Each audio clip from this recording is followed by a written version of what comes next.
Let me welcome those of you who are joining us just this morning and were not able to be here last night. Let me welcome back everyone who was here yesterday evening. I want to thank Rami Khoury again for a really scintillating presentation and a machine gun rapid fire question and answer session. It was a wonderful evening, and I'm particularly grateful to him for the presentation and the responses last night.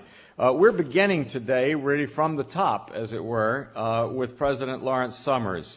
He's going to share some of his thoughts about our topic today, and is, I'm delighted to say, willing to take questions for some time. He's going to speak briefly and then take some questions. There is always difficulty in not only introducing your boss, but simply in introducing someone of Larry Summers' eminence. He was certainly known here in the faculty as about the youngest person to ever be tenured at Harvard after a lightning career beginning down the road at Massachusetts Institute of Technology, where he graduated, took his undergraduate degree in 1975. Came here as a doctoral student in economics, finished his doctorate, I believe, in 1972, but by that time he'd already been teaching for 3 years at MIT. He then was later in Washington and returned in 1983, having been a political economist for the President's Council of Economic Advisors, returned in 1983 to Harvard as professor of economics, and as I say, at that point, must have been about the youngest person ever tenured here.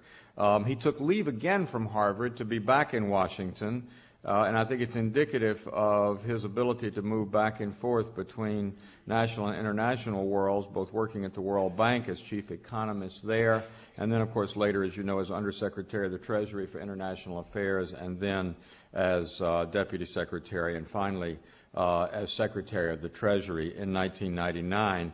And, of course, in that capacity as Chief Economic Advisor to the President and the Chief Financial Officer for the country. He's now been our Chief Officer since summer of 2001, and it has been my privilege to be one of the people that he has chosen to serve with him as a dean in one of the faculties, and it has been a privilege. You never come into Larry's presence without being somewhat stunned by the speed of his mind, the thoughtfulness with which he approaches things, and the awareness that he has of so many things in so many different directions. I think that his years at Harvard have provided a lot of new energy and direction. We've got some exciting things going on that are, I think, directly to be laid at the door of his endless energy and exciting thinking. So, Larry, it is my pleasure to introduce you this morning, and we're looking forward to being able to talk with you for a few minutes.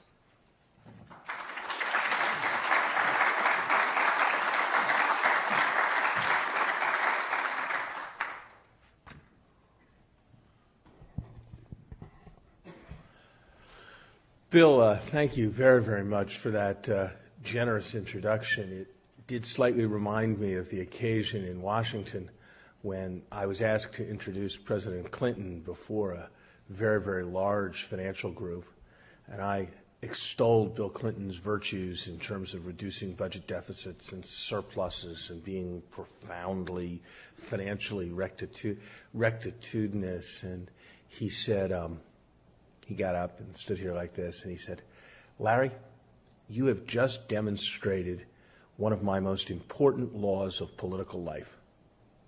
Whenever possible, be introduced by someone who you appointed to high office." So, Bill, thank you very much, and much more. Bill, thank you for the extraordinary job you have done in leading this school. We are all grateful for your hard work, your energy, your tremendous creativity, and your very deep commitment to bringing the Divinity School where it belongs into the center of Harvard life, the life of Harvard University. Thank you, Bill Graham.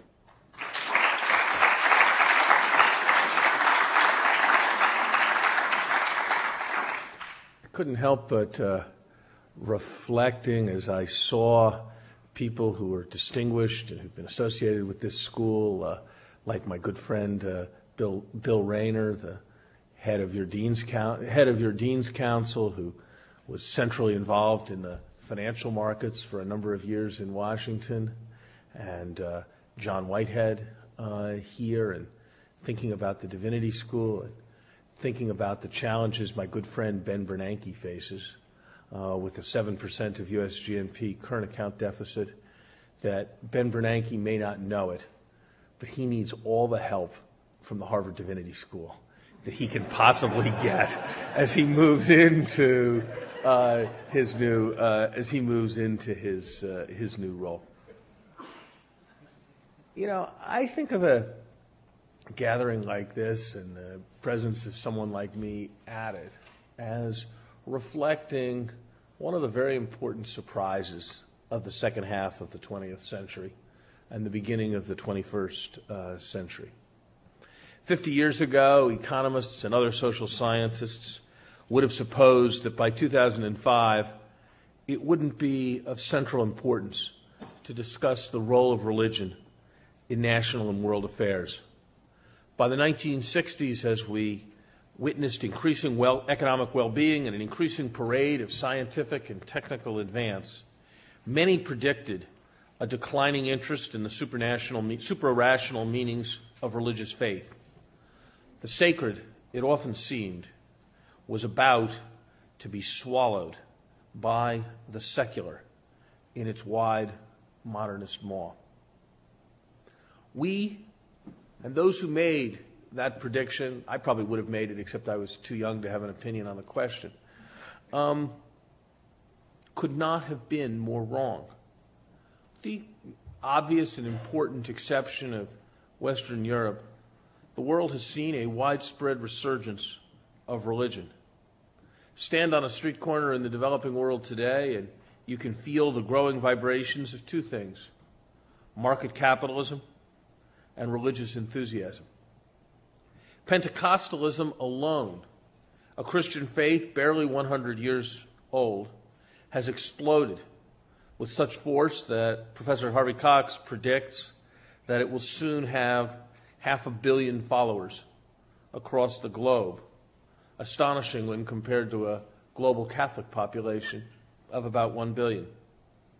Here, in America, the national savings rate is close to zero, but the national rate of wanting to be saved is well above 80%. This resurgence, it seems to me, suggests that with religion never more salient, the Divinity School has an especially important role in the life of our country and world, and especially in the life of the university. Let me note just 5 examples of areas where religious consideration is absolutely central to very broad areas of civic concern. First, religion remains one of the most powerful influences on human behavior. I'm not thinking of fundamentalist radicals or suicide bombers. Criminologists are consistent in their finding that church programs in America substantially outperform most secular means of preventing crime, and that accountability to God and neighbor is one of the most effective messages that we can give at-risk youth. The lessons of anti-addiction programs are clear. Faith does much better than Freud in helping people understand their addictions and showing them the way forward. Well, we need much more data and we need much closer study. The evidence by this point is very clear that a very large part of our domestic and social ills have roots in individual choices about behavior, and that mechanisms that appeal to faith are very important in producing better outcomes. Second, in ways that would not have been anticipated, religion plays an increasingly vital role in domestic and international affairs. Since September 11th, we can no longer ignore religion's dramatic presence on the global stage and the profound questions it raises. What are the growing effects of the Islamic world? How, in different societies with different religious traditions, should religion affect questions of war and peace, national identities, and constitutions? What role does it play in civil conflicts, human rights, and economic transformation? These are examples of subjects that are now central to issues of diplomacy and foreign policy. I ask students when I meet them, what was the most striking and interesting course that you took last year, or what was the most striking and interesting course that you've taken while you're at Harvard? And I'll tell you that the course taught across the university, bringing different schools of the university together, by David Little of the Divinity School, Michael Ignatieff of the Kennedy School, and Sam Huntington of the Faculty of Arts and Sciences, has attracted as many mentions as the most eye-opening course people took at Harvard as any other course that has been mentioned. And once again, the theme is a common one. It is not that social science is studying religion. It is that religion is central to a very broad set of concerns. There's a third example, which is, again, right at the heart of things that are going on across the university. And that is the role of religion and ethics at the center of our discussions of the life sciences. Marianne Glendon, professor at the law school, has been an important advisor to the Pope on these questions. Others who do not share Professor Glendon's perspective have thought very deeply about the ethical and moral significance of what I believe is the most important and profound intellectual development of our time, the greater understanding of genomics and stem cell research and the resulting insights into how an organism develops and sustains itself. Researchers have opened vexing questions about when life begins and when it ends. Whoever said all questions are ultimately theological captured an important truth. Nanotechnology may give new meaning to how many angels can dance on the head of a pin, but with a fertilized egg smaller than the head of a pin, the life sciences are probing into the very nature of those angels. A fourth central concern, and one that, like the rise of religion, would not have been predicted 50 years ago, is the profound change in the role of women in our society and the profound change in the role of women around the world. And here, too, the Divinity School has had an absolutely central role. Any of you who have not had a chance to should get a hold of Professor Ann Braude's talk at the Divinity School Convocation, which spoke to the 50-year history of women at Harvard Divinity School and the very important reciprocal influences that gender has had on the Divinity School and that the Divinity School has had on questions of gender. And that, too, will be an important area of concern going forward. There's a fifth and final area, and in some ways it is most fundamental. And that is that in a world of increasing prosperity, we are increasingly discovering that men and women live by much more than prosperity alone. Harvey Cox said it much better than I ever could.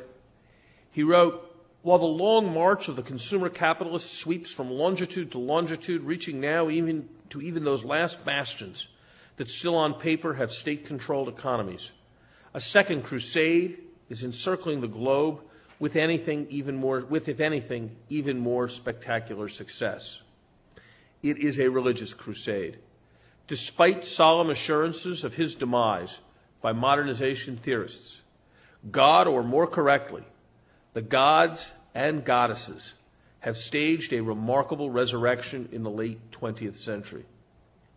And of all the newly resurgent religious movements, none is exploding faster than the Pentecostal charismatic moment." He continues by quoting Peter Berger as saying, and this is something that I think probably as much as any single thing captures what brings people to this room and brings people to the school. Berger says, "Capitalism does not generate enough mythopoetic energy. It has never, one might say, inspired the songs it needs to celebrate its own qualities."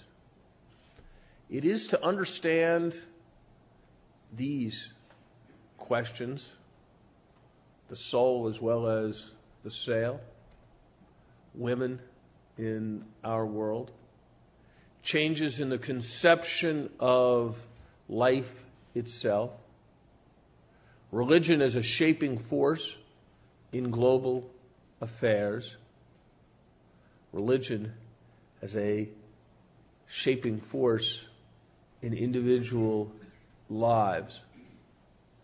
It is for all these reasons, and many more, that your topic of religion and civic life is so central, and that beyond these concerns of religion and civic life, the Harvard Divinity School is such an important institution.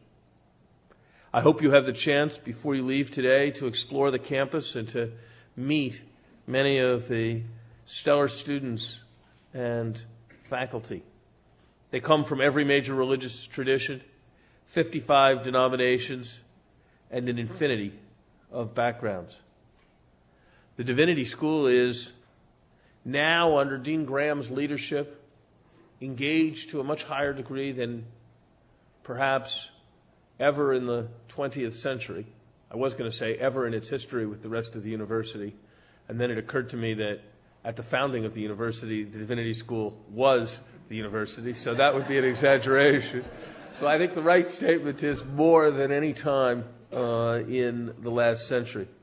I want to particularly acknowledge Richard Watson for his gift to support a professorship in science and religion, which will enable us to greatly strengthen our efforts in this crucial area of building connections. In his famous address to the Divinity School in 1883, Emerson asked his audience to let the breath of new life into forms of faith already existing. They shall become, he said, plastic and new, for faith makes its own forms. I will not make Emerson into a stem cell researcher, but I will now say that we find new life in many forms of faith, and that here, because of the Harvard Divinity School, we may continue to understand them as they shape the world before us. Thank you very much.